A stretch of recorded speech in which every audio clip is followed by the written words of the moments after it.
Hello दोस्तों, स्वागत है आप सभी का यूडीए में। और आज हमारे जो क्लास होगी करंट अफेयर्स अप्रैल मंथ का करंट अफेयर्स है। और ये पार्ट फर्स्ट है। इसमें तीन पार्ट्स आएंगे। आज फर्स्ट है, कल सेकंड, परसों थर्ड, ऐसे करके 3 दिन में ये पूरा कंप्लीट हो जाएगा। उसके बाद इस पे कम से कम 200 एमसीक्यू कर लेंगे और इसी के साथ हमारा टॉपिक ये बेहतरीन ढंग से कंप्लीट हो जाएगा। तो आज हमारा फर्स्ट टॉपिक है, इसका मतलब फर्स्ट क्लास है। इस पे हम चर्चा करते हुए आगे बढ़ते हैं, ठीक है।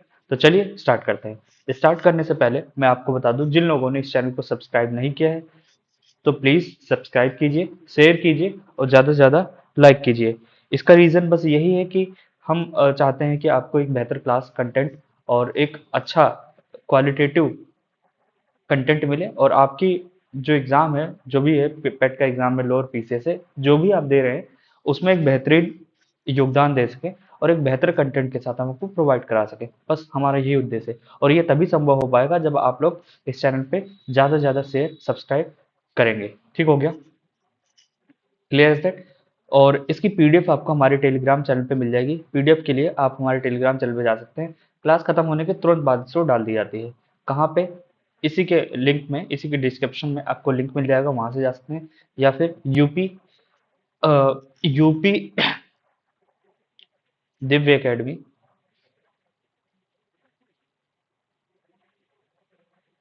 ये ओपन करेंगे, आपको क्लास का लोगो दिख जाएगा जिसपे आप वहां पे जाके इसको ज्वाइन कर सकते हैं, ठीक है। इसके अलावा हम शाम को हर डेली 9 PM पे इसकी क्विज चलती है, आप वहां पे जाके क्विज भी अटेंड कर सकते हैं। क्विज में क्या होगा, बेसिकली आज से कि अगर सारे सब्जेक्ट जैसे हिस्ट्री का है, स्टैटिक जीके है और इसके साथ में आपका करंट अफेयर्स, इन सभी को मिला के 80 क्वेश्चन की आज क्विज होगी, ठीक है, 9 PM पे। तो आप वहाँ पे इसको अटेंड कर सकते हैं, इसके भी क्वेश्चन आपको मिलेंगे वहाँ पे। ठीक हो गया? तो चलिए स्टार्ट करते हैं हमारा आज का टॉपिक।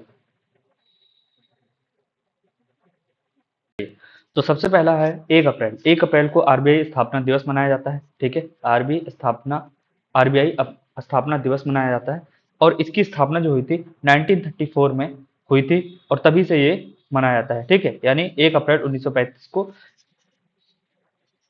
इसकी स्थापना 1 अप्रैल 1935 को हुई थी और एक्ट लगा था 1934 एक्ट, ठीक है। 1934 एक्ट या 1934 अधिनियम के तहत इसकी स्थापना 1 अप्रैल 1935 को हुई थी। इसी वजह से इसे 1 अप्रैल को आरबीआई स्थापना दिवस मनाया जाता है। अब सबसे इंपॉर्टेंट क्या है कि जो आरबीआई की स्थापना हुई थी, आपको ये याद रखना कि यंग हिल्टन कमीशन की सिफारिश के आधार पे की गई थी। यंग हिल्टन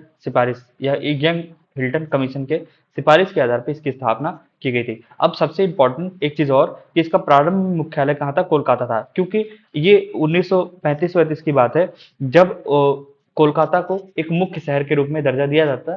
तो उस टाइम पे इसका मुख्यालय कहाँ था? कोलकाता था। और बाद में इसे 1937 में इसको स्थायी रूप से मुंबई लाया गया और तब से क्या है, इसका मुख्यालय कहाँ है? मुंबई है। और इसका राष्ट्रीयकरण कर दिया गया था 1900 देश आजाद होने के बाद। इसका 1 जनवरी 1949 को इसका राष्ट्रीयकरण कर दिया गया था, ठीक है। अगला है 2 अप्रैल को विश्व ऑटिज्म जागरूकता दिवस मनाया जाता है। ये बेसिकली एक बीमारी है जो कि तंत्रिका तंत्र से संबंधित है। तंत्रिका तंत्र से संबंधित बीमारी है ऑटिज्म, ठीक है। तो 2 अप्रैल विश्व ऑटिज्म जागरूकता दिवस आपको याद होना चाहिए।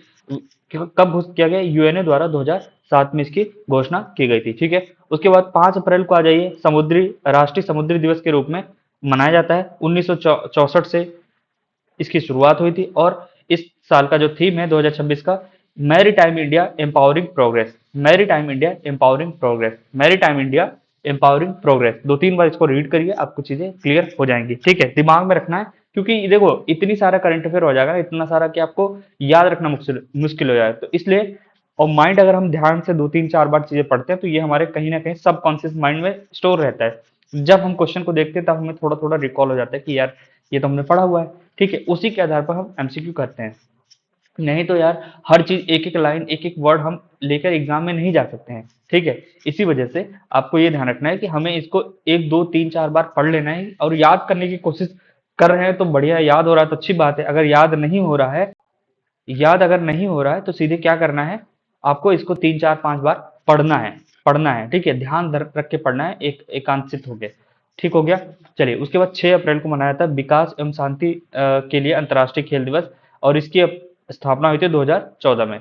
विकास एवं शांति के लिए अंतर्राष्ट्रीय खेल दिवस 6 अप्रैल को मनाया था, 2014 से हुआ है। ठीक है, 7 अप्रैल को विश्व स्वास्थ्य दिवस मनाया था, विश्व स्वास्थ्य दिवस। वर्ल्ड हेल्थ डे 7 अप्रैल को मनाया जाता है। 7 अप्रैल 1948 को WHO की स्थापना के परिप्रेक्ष्य में ही 7 अप्रैल को विश्व स्वास्थ्य दिवस मनाया जाता है। इसकी स्थापना कहाँ हुई थी? जिनेवा में। जिनेवा में इसकी स्थापना हुई थी। ठीक हो गया। चलिए, और 1950 से यह प्रति वर्ष यह दिवस मनाया जाता है। और साथ ही इस साल की थीम क्या है 2026 की? स्वास्थ्य के लिए एकजुट, विज्ञान के साथ खड़े हैं रहें। Together for health stand with science. Together for health stand with science, ये इसकी थीम है। कब की? विश्व स्वास्थ्य दिवस की। ठीक हो गया।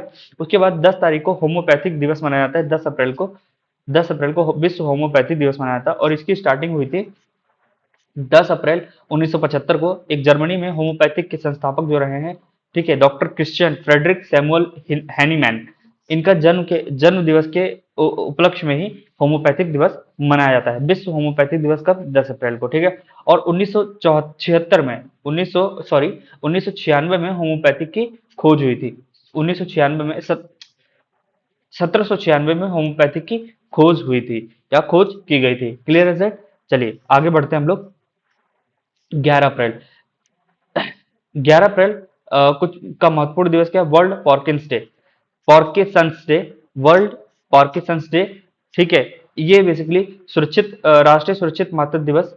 और एक और है राष्ट्रीय सुरक्षित मातृत्व दिवस।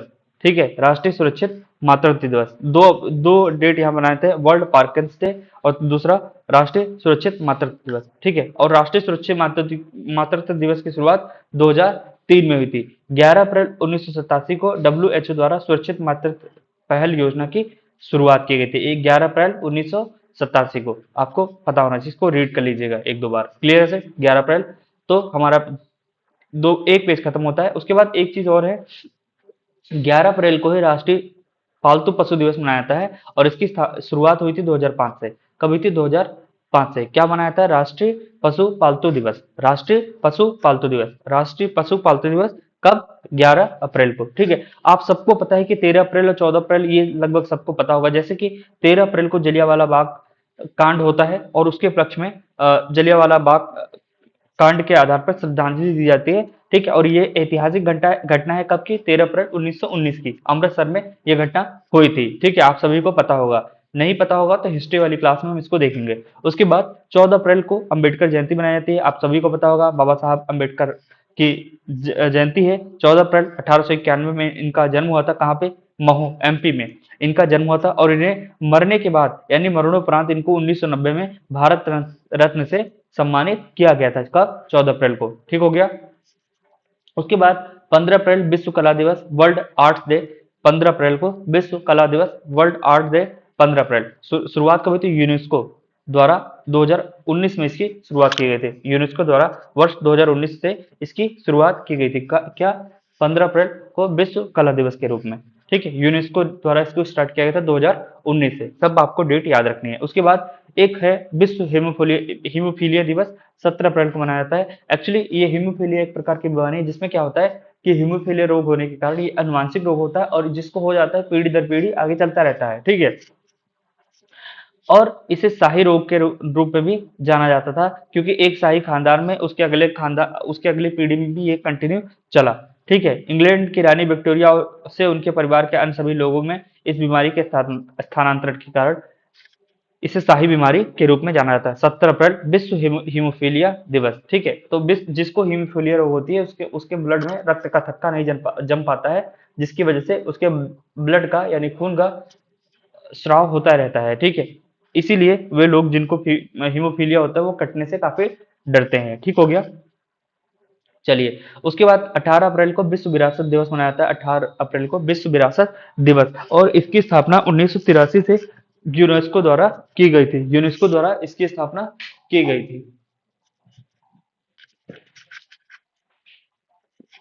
क्लियर है सर? चलिए आगे बढ़ते हैं। 19 अप्रैल को विश्व यकृत दिवस, वर्ल्ड लिवर डे 19 अप्रैल को। तो ये डेट आपको थोड़ा थोड़ा याद रखना है। डेट और दिवस में भी आपको ये चीजें पढ़नी है, तो इससे अच्छा ये याद कर लीजिए। हाल में ही NCERT को national council of educational research and training को, यानी NCERT, जो कि बुक्स प्रोवाइड कराती है गवर्नमेंट कॉलेज में या फिर कोई भी स्कूल में, NCERT के जो बुक्स आती है वो एक कॉलेज है। ठीक है, इसको क्या हुआ कि हाल में डिम्स विश्वविद्यालय का दर्जा दे दिया गया, डिम्स विश्वविद्यालय का दर्जा दिया गया। ठीक है, इसकी स्थापना हुई थी NCERT की 27 जुलाई 1961 को इसकी स्थापना हुई थी और इसका मुख्यालय कहाँ है? नई दिल्ली में। ठीक हो गया, किसको डिम्स विश्वविद्यालय का दर्जा दिया गया है? NCERT को। ठीक है, अभी हाल में ही यानी 1 अप्रैल 2026 से पेट्रोल में 20% एथेनॉल मिलाया जाने लगा है। ठीक है, राष्ट्रीय स्तर पर। इसमें क्या होता है? एथेनॉल का मतलब एक प्रकार का बायोफ्यूल है। क्या है? एक जैव ईंधन है और इसे गन्ना से, मक्का से और अन्य अनाजों से बनाया जाता है। ठीक है, ऑक्टेन रेटिंग इसकी काफी ज्यादा उच्च होती है। जैसे पेट्रोलियम की शुद्धता मापने के जो किसका प्रयोग किया था? ऑक्टेन रेटिंग का। ठीक है, ऑक्टेन नंबर का प्रयोग किया जाता है। ठीक है, इसके लगभग कितना है? 95 RON इसका ऑक्टेन रेटिंग है। ठीक है, इससे कार्बन की मात्रा काफी कम उत्सर्जित होती है। आपने देखा सुना होगा कि जो भी जीवाश्म ईंधन है, ठीक है, उसमें कार्बन की मात्रा काफी ज्यादा उत्सर्जित होती है, लेकिन इसमें नहीं। ठीक हो गया, चलिए। और यह पूरी तरह से पर्यावरण के अनुकूल है। उसके बाद CFTRI, central food technological research institute, इसकी स्थापना 1950 में मैसूर में हुई थी। ठीक है, और अभी हाल में ही यहाँ पे एक इंक्यूबेशन सेंटर का उद्घाटन किया गया। किसके द्वारा? जहाँ केंद्रीय मंत्री जितेंद्र सिंह के द्वारा यहाँ पे इंक्यूबेशन सेंटर की स्थापना की, इसलिए ये चर्चा में आ गया। क्या? Central food technological research institute कहाँ है? मैसूर में, कर्नाटका में। ठीक है, मैसूर कर्नाटक में ये स्थित है। 21 अक्टूबर 1950 को इसकी स्थापना हुई थी। ठीक है, उसके बाद एक साधना सप्ताह चलाया गया। एक प्रकार का ये राष्ट्रव्यापी पहल है। इसमें क्या किया गया कि नागरिक केंद्रित प्रशासन को मजबूत करना इसका लक्ष्य है। ठीक है, इसके बाद इसका और काम क्या है? सिविल सेवा क्षमता को मजबूत बनाना, साथ ही साथ मंत्रालयों एवं राज्यों में जवाबदेही एवं सेवा वितरण में सुधार करना है। ठीक है, इसके माध्यम से, किसके माध्यम से संचालित किया जा रहा है? एक प्लेटफॉर्म है IGOT, इसका मतलब IGOT, GOT, आई गॉट। ये प्लेटफॉर्म के माध्यम से इसको, कर्मयोगी प्लेटफॉर्म के माध्यम से इसको संचालित किया जा रहा है। और यह तिथि आयोजन जो साधना सप्ताह है, किस कहाँ से कब तक के लिए 2 से 8 अप्रैल के तक ये आयोजित किया गया। ठीक है, एक और चर्चा में आया, एक नाम चर्चा में आया। क्या है? मेनका गुरुस्वामी। क्या है? कौन है मेनका गुरुस्वामी? एक्चुअली ये राज्यसभा में भारत की पहली LGBTQ यानी LGBT समलैंगिक सांसद बनी है राज्यसभा में, भारत की पहली। कौन है? मेनका गुरुस्वामी। ठीक है, एक केस आया था, आपने 2016 में सुना होगा कि नवतेज सिंह जौहर बनाम भारत संघ में 2018 में मामले में सुप्रीम कोर्ट ने IPC की धारा 377 के कुछ भागों को असंवैधानिक घोषित कर दिया गया था, किया था, जिसमें समलैंगिकता को कानूनी दर्जा प्रदान किया गया था। ठीक है, उसके बाद एक और है, साइक्लिस्ट हैं। क्या नाम है? अगला नाम है दिव्या सिंह। साइक्लिस्ट हैं, भारतीय साइक्लिस्ट हैं। कहाँ की है? गोरखपुर, उत्तर प्रदेश की। तो यूपी के एग्जाम के लिए भैया ये याद रखना है, इसको दिव्या सिंह को जरूर याद रखना है, क्योंकि हमारे यूपी के हैं तो इनको तो हमें याद रखना ही होगा। ठीक है, उसके बाद क्या है? दिव्या सिंह क्या किया भैया इन्होंने? इन्होंने साइकिल से कहाँ पहुंची? है साइकिल से कहाँ पहुंची? ये एवरेस्ट बेस कैंप तक पहुंचकर, यानी कितनी हाइट है उसकी? 5364 मीटर तक पहुंचकर राष्ट्रीय ध्वज फहराया था, इसलिए ये चर्चा में आ गए भाई साहब। साइकिल से कहां पहुंची? Everest base camp. ठीक हो गया, चलिए। और ऐसे रिकॉर्ड बनाने वाली पहली भारतीय महिला बनी है। ठीक हो गया, चलिए आगे बढ़ते हैं। उसके बाद हाल में ही आपने देखा होगा, मुख्य चुनाव आयुक्त को लेकर कुछ चीजें, बहुत सारा घटनाक्रम हुए। उसमें से क्या रहा कि हाल में विपक्ष द्वारा मुख्य चुनाव आयुक्त CEO राजीव कुमार के खिलाफ दोनों सदनों में, लोकसभा और राज्यसभा में लाया गया महायोग प्रस्ताव को दोनों सदनों के अध्यक्षों द्वारा खारिज कर दिया गया। यानी इनको हटाने संबंधी प्रस्ताव लाया गया था, कहाँ पे? लोकसभा और राज्यसभा में लाया गया था। कि विपक्ष का आरोप ये था कि ये मुख्य चुनाव आयुक्त जो हैं, ये वोटिंग में प्रॉब्लम क्रिएट कर रहे हैं। ठीक है, यानी वोटिंग में जिसका शासन है उसको सपोर्ट कर रहे हैं, इसी वजह से विपक्ष द्वारा इसको लाया गया था। अब इनको हटाने का संवैधानिक प्रावधान क्या है कि मुख्य चुनाव आयुक्त को पद से हटाने का कार्य अनुच्छेद 324(5) के तहत होता है। इन्हें केवल अनुच्छेद 124(4) के तहत सिद्ध कदाचार व अक्षमता के आधार पर जैसे सर्वोच्च न्यायालय के न्यायाधीश को हटाया जा सकता है, उसी आधार पर इनको भी हटाया जाएगा। तो ये चीजें पढ़ने वाली हैं, समझने वाली हैं। ये इंपॉर्टेंट इसलिए होता है कि ये आर्टिकल वगैरह पूछा जा सकता है पॉलिटी के थ्रू, ठीक है। चलिए आगे बढ़ते हैं। अब ये नहीं पूछेगा किसके खिलाफ ऐसा लगा है, बस इसमें इससे रिलेटेड ये आर्टिकल 124(4) और आर्टिकल 324(5) ये इंपॉर्टेंट इसके तहत हो गया, ठीक।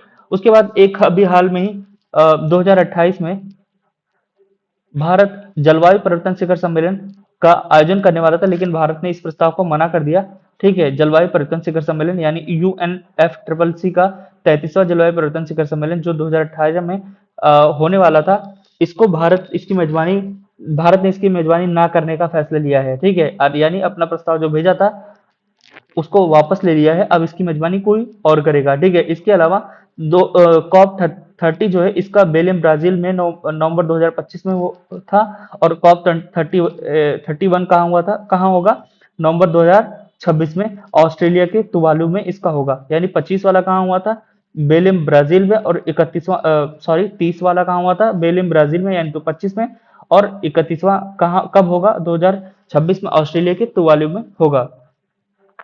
एक आरोग्य वन, आरोग्य मतलब किसको याद आती है, आरोग्य होगा तो औषधि नहीं लगेगी, ठीक है। लेकिन यहाँ औषधियां लगाई है, क्या औषधि के पेड़ लगाए, कहाँ पे, NHI ने राजमार्गों के किनारे औषधि वृक्षारोपण के लिए इसे प्रारंभ किया है, क्या, आरोग्य वन पहल, याद रखिएगा आप लोग, आरोग्य वन पहल, ठीक है। इसमें क्या होगा, इसके तहत नीम, आंवला, जामुन, इमली, गूलर व मौलसरी जैसे औषधि पौधे लगाए जाएंगे। तो आरोग्य वन पहल किसने स्टार्ट किया, NHAI द्वारा इसको स्टार्ट किया गया है, ठीक हो गया। उसके बाद हिम सेतु एक अभियान है। एक्चुअली क्या हुआ था, सिक्किम में ना एक पुल गिर गया था, पुल बाधित हो गया, तो भैया भूस्खलन लाचन के पास एक पुल गिरने के से संपर्क बाधित हो गया, और जो इसमें लोग फंसे थे उनका रेस्क्यू किया गया, किसके द्वारा, इंडियन आर्मी द्वारा इसका रेस्क्यू करने के लिए एक अभियान चलाया गया, हिम सेतु अभियान, ठीक है। सेतु अभियान चलाया गया, ठीक, इसीलिए ये चीजें चर्चा में आ गई। तो हिम सेतु अभियान किसके द्वारा चला, उत्तरी सिक्किम में चला था, किसने, इंडियन आर्मी द्वारा चलाया गया था। काफी लोगों को इसके द्वारा रेस्क्यू किया गया, बचाया गया, ठीक। उसके बाद एक बंतारा विद्यालय बना है, विश्वविद्यालय बंतारा, ये कहाँ बना है, ऑब्वियस सी बात है, जामनगर गुजरात में, ठीक है। यह अनंत अंबानी का एक प्रोजेक्ट है। अनंत अंबानी जो कि मुकेश अंबानी के पुत्र हैं, उनका एक प्रोजेक्ट है। इसे आधुनिक गुरुकुल, वन्य जीव संरक्षण, पशु कल्याण व पशु चिकित्सा विज्ञान के लिए विश्व का पहला एकीकृत औद्योगिक विश्वविद्यालय,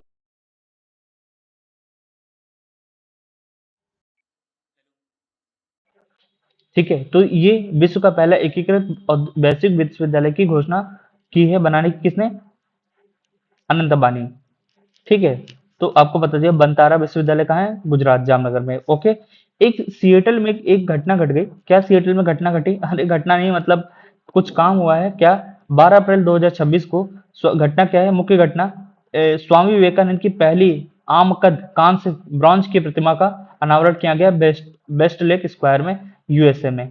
तो इसलिए ये चीजें आ गई, आपको ये नाम याद रखना, बेस्ट लेक स्क्वायर कहाँ है, ठीक है, तो सिएटल, आपको ये चीजें पता होनी चाहिए। ब्रॉन्ज प्रतिमा का अनावरण किया गया कहाँ पे, सिएटल में, ठीक।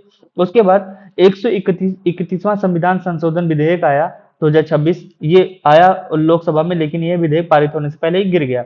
इसका रीजन ये था कि इस टाइम पे क्या इसमें था कि लोकसभा की सीटों की संख्या 543 से बढ़ाकर कितना करने का प्रयास किया गया, प्रस्ताव आया था 850 करने का प्रस्ताव आया था।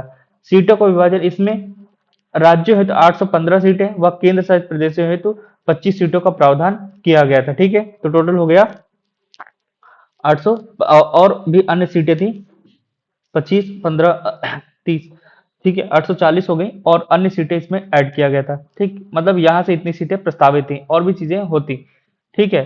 तो ये गिर गया, क्या हुआ, अनुच्छेद, और बेसिकली लोकसभा की सीटों की संख्या अनुच्छेद 81 में संशोधन का प्रस्ताव था, किसमें संशोधन करते हैं, आर्टिकल 81 में, ठीक है। विवाद का कारण क्या था, कि विवाद का भैया जो दक्षिण भारत के राज्य थे ना, वो बोलते कि हमारे वहां भैया जनसंख्या कम है, तो जनसंख्या कम है तो हमारे वहां से क्या होगा, लोकसभा में प्रतिनिधित्व कम हो जाएगा हमारा। इसी वजह से जो साउथ के स्टेट थे उन्होंने विरोध किया इसका। जनगणना का आधार क्या था, वैसे तो जनगणना 2026 को अपनाया जाना था, लेकिन अगर ये पास हो गया होता तो इसको 2011 की जनगणना को आधार बनाया गया होता, ठीक है। 2011 की जनगणना का आधार माना गया था, नारी शक्ति बंधन अधिनियम 106वां संविधान संशोधन अधिनियम अनुच्छेद 334 एक से संबद्ध है। तो आपको कुछ ज्यादा याद नहीं करना है, ये आर्टिकल भले इसको याद रख लीजिए, बाकी तो ये बिल गिर ही गया तो कोई मतलब है नहीं, या ऐसे 131वां तो याद ही हो सकता है। ठीक है, ठीक है, ये यहाँ पे एक है,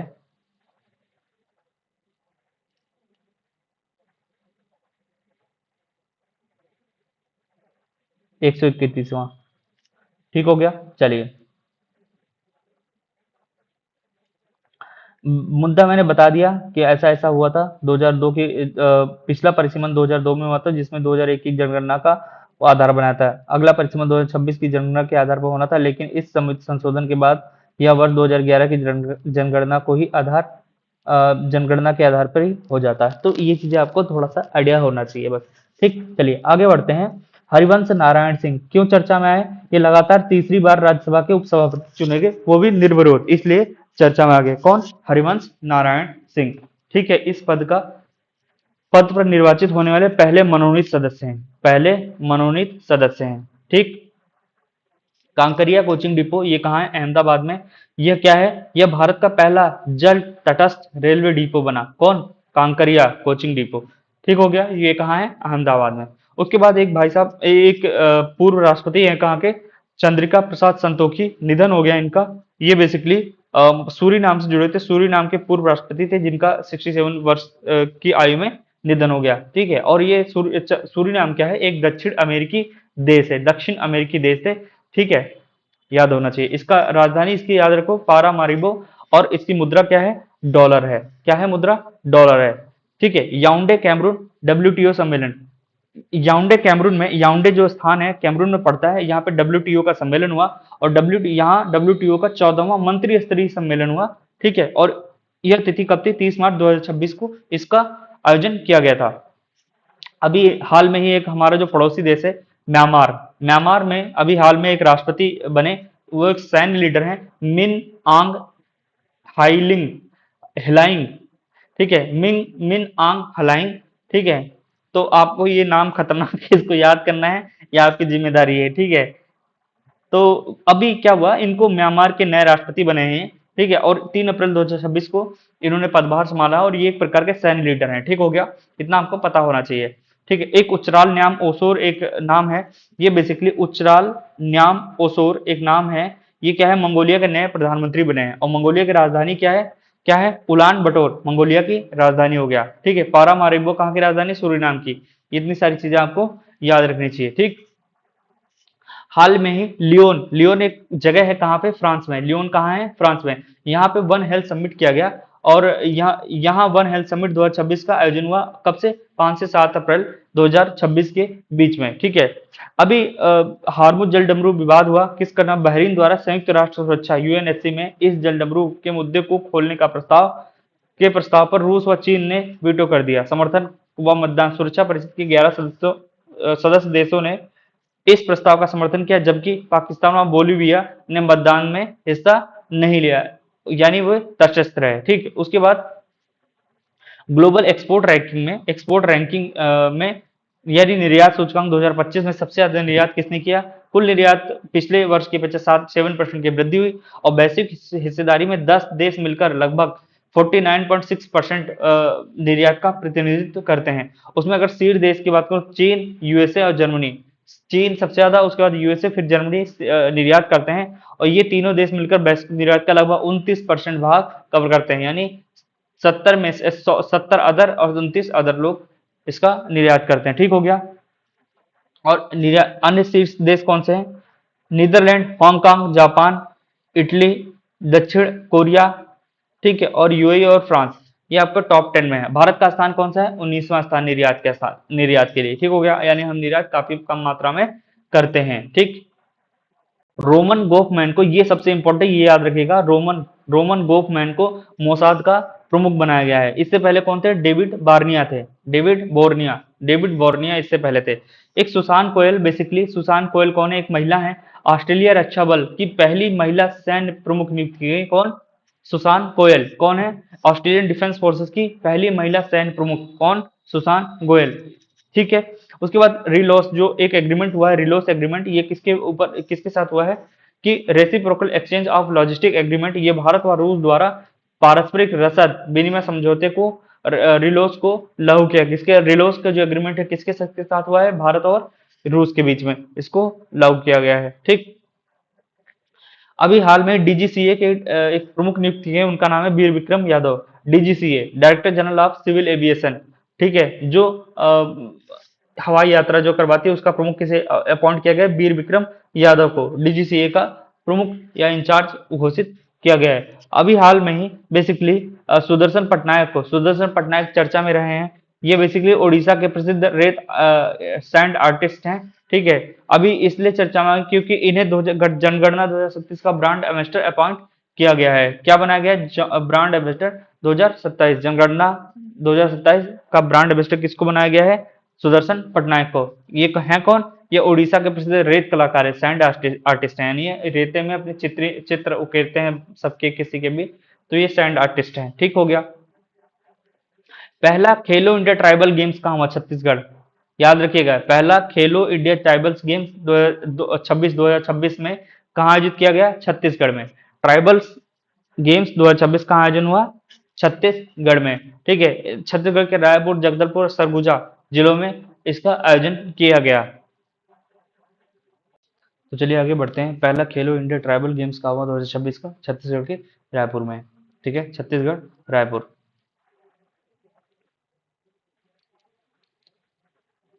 और इसमें 30 राज्यों व केंद्र शासित प्रदेशों से लगभग 3000 एथलीट शामिल हुए। 28 मार्च से 3 अप्रैल के बीच इसका आयोजन किया गया। ठीक हो गया।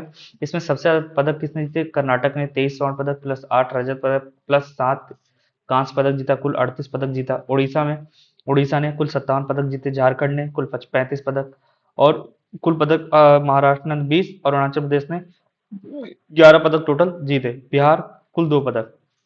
ठीक है, चलिए। सर्वश्रेष्ठ एथलीट पुरस्कार किसको दिया गया, कर्नाटक के तैराक है मणिकांत को। 8 गोल्ड और 1 रजत पदक दिया गया किसको, कर्नाटक के तैराक मणिकांत को। ठीक है, महिला में अंजलि मुंडा को, जिन्होंने तैराकी में 5 स्वर्ण पदक जीते। ठीक है, इतना क्लियर हो गया। चलिए आगे बढ़ते हैं। पायल नाग ये तीरंदाज हैं। ठीक है, तीरंदाजी करती हैं, उड़ीसा की हैं। इनके दोनों हाथ व पैर नहीं है। ठीक है, ऐतिहासिक उपलब्धि की अगर बात करें तो अंतर्राष्ट्रीय स्वर्ण पदक जीतने वाली, ठीक है, एक खिलाड़ी बनी है, चौगुनी दिव्यांग खिलाड़ी बनी है। ठीक है, आयोग स्थल बेसिकली जो तीरंदाजी बेसिकली कहाँ हुआ है, ठीक, कहाँ हुआ है, 4 अप्रैल 2026 को बैंकॉक थाईलैंड में आयोजित किया गया है। विश्व पैरा तीरंदाजी तीरंदाजी प्रतियोगिता कहाँ आयोजित किया गया है, 2026 में, 4 अप्रैल 2026 को। कहाँ पे, थाईलैंड में, बैंकॉक थाईलैंड में। उसके बाद एशियाई कुश्ती चैंपियनशिप 2026 कहाँ हुआ है, बिश्केक किर्गिस्तान में एशियाई कुश्ती चैंपियनशिप 2026। ठीक है, और 6 से 12 अप्रैल के मध्य तक ये कहाँ पे, किर्गिस्तान 2026 में आयोजित किया गया है। स्वर्ण पदक किसने जीता, सुजीत कलकल ने इसको स्वर्ण पदक जीता 65 किलोग्राम के लिए। ठीक है, और अभिमन्यु मंडावत, इन्होंने 70 किलोग्राम में भी इन्होंने गोल्ड जीता है। ठीक हो गया, अभिमन्यु मंडावत, तो ये आपको पता होना चाहिए।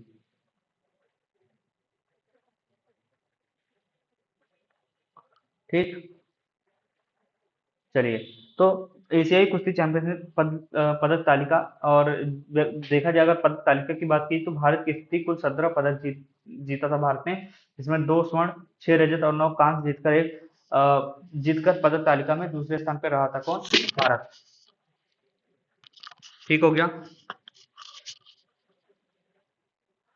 सावन बरवाल क्या है, ये एक प्रकार ये कौन है, धावक है, कहाँ के, हिमाचल प्रदेश के। 12 अप्रैल 2026 को रोटरडैम में आयोजित एन मैराथन में भारत का सबसे पुराना मैराथन रिकॉर्ड, राष्ट्रीय रिकॉर्ड तोड़ दिया है। ठीक है, कहाँ पे, किसने, सावन बरवाल ने। ठीक, मैराथन राष्ट्रीय रिकॉर्ड में एमएन होगा, मैराथन नेशनल। ठीक है, उसके बाद नया रिकॉर्ड कितना बनाया, 2 घंटे 11 मिनट 58 सेकंड में पूरा किया। इससे पहले यह शिवनाथ सिंह द्वारा 48 वर्ष पहले 1978 में बनाए गए 2 घंटे 12 मिनट के रिकॉर्ड को इन्होंने तोड़ा है। ठीक, सिर्फ 2 सेकंड को। ठीक, विजडन क्रिकेटर्स अल्मान पुरस्कार का 130वां 163वां संस्करण जारी किया गया है। इसमें वर्ष के अग्रणी क्रिकेटर के रूप में मिचेल स्टार्क, जो कि ऑस्ट्रेलिया के, और दीप्ति शर्मा महिला हैं भारत के, इनको ये पुरस्कार मिला है। ठीक है, 5 सर्वश्रेष्ठ खिलाड़ियों में सुमन गिल भारत पहले नंबर पर, दूसरा रविंद्र जडेजा, तीसरे ऋषभ पंत, चौथे मोहम्मद सिराज और पांचवा हसीब हमीद, जो कि इंग्लैंड के हैं। ये 5 सर्वश्रेष्ठ खिलाड़ी सम्मानित किए गए हैं। ठीक है, उसके बाद वर्ष के अग्रणी T20 प्लेयर हैं अभिषेक शर्मा, ठीक है, भारत के हैं, और सर्वश्रेष्ठ टेस्ट परफॉर्मर में है शुभमन गिल, ये भी कहाँ के, इंडिया में। ओमेगा बॉल एक प्रकार का गेम है, एक नवाचारी इनिशिएटिव गेम, नवाचारी गेम है। इसको भारत के आईआईटी मद्रास द्वारा इसका प्रारंभ किया गया है। भारत का ऐसा पहला और अनोखा प्रारूप है, ठीक है, जिसमें 3 टीमों वाला एक प्रकार का इनोवेटिव खेल प्रारूप है। क्या, ओमेगा बॉल। ठीक, और अनीता चौधरी को WWF महिला राष्ट्रीय पुरस्कार 2026 से सम्मानित किया गया। WWF महिला नहीं, महली राष्ट्रीय पुरस्कार, महली नहीं है यहाँ पे, मछली राष्ट्रीय पुरस्कार 2026 से सम्मानित किया अनीता चौधरी को। ठीक है, वर्तमान में कौन है ये अनीता चौधरी, शेरगढ़ वन्यजीव अभ्यारण्य, ये भी याद रखना है, शेरगढ़ में तैनात है, और इनके द्वारा 500 से अधिक वन्यजीवों का संरक्षण किया गया है। ठीक है, एक सयानी गुप्ता है। सयानी गुप्ता कौन है, भारतीय अभिनेत्री हैं। इन्हें हार्वर्ड साउथ एशियन एसोसिएशन द्वारा पर्सन ऑफ द ईयर के रूप में नामित किया गया। हार्वर्ड साउथ एशियन एसोसिएशन द्वारा पर्सन ऑफ द ईयर नामित किया गया है सयानी गुप्ता को। ठीक है, भुवनेश्वर में फेमिना मिस इंडिया प्रतियोगिता 2026 का आयोजन किया गया। भुवनेश्वर उड़ीसा में फेमिना मिस इंडिया प्रतियोगिता 2026 का आयोजन किया गया। ठीक है, विजेता कौन रही, साहवी सतीश सेल, गोवा की रहने वाली वो विजेता रही, जिन्हें मिस इंडिया वर्ल्ड का ताज पहनाया गया। उप विजेता रनरअप कौन रही, राजनंदिनी पवार महाराष्ट्र की उप विजेता रही हैं। डॉक्टर सी श्रीनिवास राव भारतीय कृषि अनुसंधान ICAR के निदेशक व कुलपति रहे हैं, डॉक्टर सी श्रीनिवास। ठीक है, ये हैदराबाद में ने नवे MS स्वामीनाथन पुरस्कार से सम्मानित किया गया। ये बहुत इंपॉर्टेंट है, डॉक्टर सी श्रीनिवास राव, इनको नवा MS स्वामीनाथन पुरस्कार से सम्मानित किया गया है। ठीक है, और एक उत्कर्ष 2029 क्या है, RBI द्वारा प्रारंभ किया गया है। ठीक है, यह वर्ष 2026-29 हेतु एक मध्य अवधि की रणनीति रूपरेखा है। ठीक है, जिसे RBI द्वारा स्टार्ट किया गया है। ठीक है, आधार क्या है, इसमें कुल 6 पिलर्स पर आधारित है। कौन कौन से मुख्य फोकस क्या है, डिजिटल वित्त, रुपए का अंतर्राष्ट्रीयकरण, समावेशी विकास, समावेशी वित्तीय पहुंच, और AI का लाभ उठाना, AI व क्वांटम कंप्यूटिंग जैसे उभरती टेक्नोलॉजी का लाभ उठाना है। ठीक है, एक और है विश्व बैंक IBRD ऋण आवंटन, प्राप्तकर्ता कौन, अमरावती आंध्र प्रदेश। ठीक है, अमरावती को इसका ऋण आवंटन किया गया है। अमरावती क्या है, आंध्र प्रदेश की राजधानी शहर परियोजना के तहत। ठीक है, इसमें कितना है, $340 मिलियन का फंड जारी किया गया है। ठीक है, इसी के साथ ये आपका इसमें अप्रैल मंथ का